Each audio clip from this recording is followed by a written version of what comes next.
The Thraxian War Council had deliberated for 3 rotations before reaching their unanimous decision. 12 plasma fusion warheads would be sufficient to render the 3rd planet of the Sol system uninhabitable. It was a surgical strike, efficient, economical, and designed to send a clear message to the other primitive species in this sector of the galaxy. Admiral Kriegstall observed the launch sequence from the bridge of the Dreadnought Sovereign's Wrath. 12 missiles, each carrying enough destructive force to crack a moon, streaked through the void toward the blue-green world that the inhabitants called Earth. The humans had been warned to surrender their mining rights to the asteroid belt or face annihilation. They had chosen poorly. "Time to impact?" Kriegstall inquired, his reptilian features reflecting satisfaction in the bridge's crimson lighting. 17 minutes, Admiral, reported his weapons officer. The primitive planetary defenses are attempting intercepts, but their projectile weapons are laughably inadequate. Through the tactical display, Kriegstall watched the human response unfold. Ancient kinetic interceptors launched from orbital platforms, their chemical propulsion systems barely managing to reach the incoming warheads. A few even made contact, but the Thraxian missile's adaptive shielding absorbed the impacts without slowing. "Sir," the communications officer interrupted, "we're receiving a transmission from the planet's surface." The view screen activated, revealing a human in military dress uniform. The nameplate read General Morrison. His weathered face showed no fear, only a cold calculation that made Kriegstall's scales prickle with unease. "I am General Harrison Morrison, Supreme Commander of Earth Defense," the human stated. "Your 12 missiles will reach our atmosphere in 14 minutes. I want you to understand something very important, Admiral Kriegstall." The use of his name surprised the Thraxian leader. How had they? "We know exactly who you are," Morrison continued, as if reading his thoughts. "We know about your war council, your fleet deployment, your species expansion protocols. We've been watching you for longer than you might imagine." Kriegstall's tactical officer gestured urgently. "Admiral, long-range sensors are detecting multiple energy signatures throughout the system. They're everywhere. You see," Morrison's voice carried across the bridge, "humanity has a peculiar trait. We don't just defend our home. When someone threatens our children, our elderly, our civilians, well, we stop being civilized." The tactical display began populating with contact markers. Dozens, then hundreds of them, emerging from asteroid hiding spots, from behind planetary bodies, from the deep cold of interstellar space. Ships that had been running silent, invisible to Thraxian sensors. "Impossible," Kriegstall breathed. "Our intelligence reports indicated minimal military capability." Morrison's smile was predatory. "Intelligence reports? Yes, we made sure those were quite accurate. Every destroyed patrol ship, every failed human colony, all carefully staged to make you believe we were weak, scattered, barely capable of defending ourselves."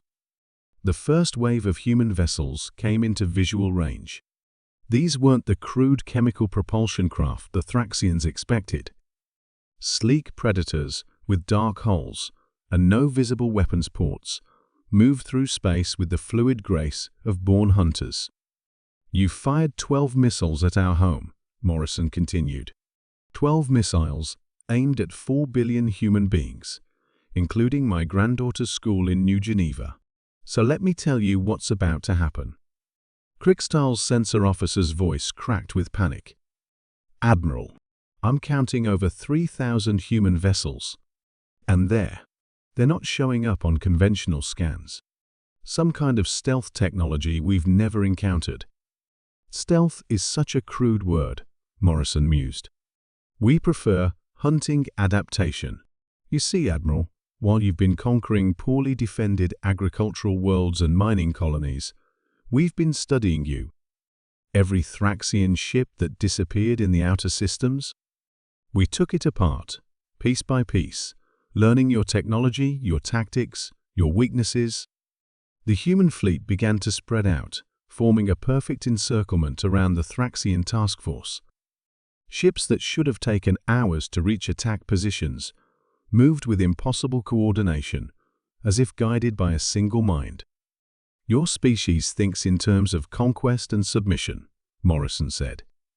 "Ours thinks in terms of survival and adaptation. When you threaten human children, you don't just face our military, you face the accumulated fury of our entire species." Kriegstahl's command display showed the incoming missiles had reached Earth's outer atmosphere. But instead of the expected impacts, each warhead was being intercepted by defensive systems that hadn't existed moments before. Planetary defense grids that the Thraxians had dismissed as primitive were revealing their true nature: weapons platforms that could have destroyed entire battle groups, hidden in plain sight. "Every failed defensive engagement you witnessed was a test," Morrison explained. "We let you see what you expected to see while we prepared for this moment. Did you really think a species that conquered its own planet, reached for the stars, and spread across dozens of systems would leave its homeworld truly defenseless?" The first human attack began without warning. Weapons that seemed to phase through Thraxian shields struck with surgical precision. Not to destroy, Kriegstahl realized with growing horror, but to disable. Engine signatures died across his fleet, leaving ships adrift but intact. "You wanted to make an example of us." Morrison's voice carried a chilling finality. "Consider the favor returned. Your crews will live. We're not monsters. But your ships, your weapons, your precious war council's reputation, those belong to us now." Kriegstahl watched his flagship systems fail one by one. Emergency power flickered as human boarding craft attached to hull breach points that shouldn't have existed. Somehow, the humans had detailed knowledge of Thraxian ship architecture. "How?" was all he could manage. "Admiral," Morrison said gently, "every species you've conquered in the past decade, they never stopped being our allies.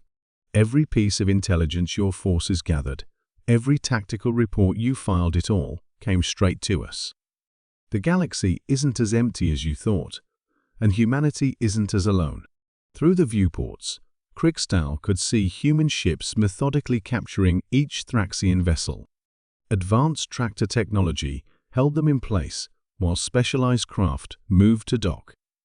It was coordination on a scale that should have been impossible for what their intelligence had described as a fractured, primitive species. "The 12 missiles were your declaration of war," Morrison continued as human soldiers appeared on the bridge, their weapons trained but not threatening. "Consider this our response. Your war council wanted to see what happened when they threatened human civilians. Now they know." Kriegstahl found himself restrained but unharmed as the humans took control of his ship. Through the communications array, he could hear similar reports from across the fleet. Not a single Thraxian had been killed, but not a single ship remained under their control. What will you do with us?" he asked. Morrison's image leaned forward slightly. "You're going home, Admiral. All of you. In your own ships, with your crews intact. But those ships will carry a message that every species in this sector will receive loud and clear." The view screen shifted to show the broader tactical situation. Human fleets were emerging throughout the system, not just the hundreds that had ambushed his task force, but thousands more. Defense platforms around every planetary body revealed themselves, transforming from innocent mining operations and research stations into military installations. "The message is simple," Morrison said. "Humanity doesn't conquer, we defend. But we defend absolutely. Attack our civilians, threaten our children, and you'll discover that the species you thought was weak and divided can mobilize resources that span star systems." As Kriegstahl was escorted to the detention area, he heard his communications officer whimpering about long-range sensor readings. According to the displays, human military assets were revealing themselves in dozens of neighboring systems not recently deployed forces, but installations that had been hidden for years. The last thing he heard, before the detention cell sealed, was Morrison's final transmission. Tell your war council that Earth's children are under the protection of humanity's children scattered across the galaxy. Test that protection again, and next time we won't be so merciful. Hours later, as the Thraxian fleet limped home under human escort, Krixtal realized the true scope of their miscalculation. They hadn't attacked a primitive world, they had declared war on a sleeping giant that had been quietly preparing for this exact moment. 12 missiles had seemed like such a small thing. The response had revealed that humanity's idea of proportional retaliation operated on an entirely different scale than anything the Thraxians had imagined.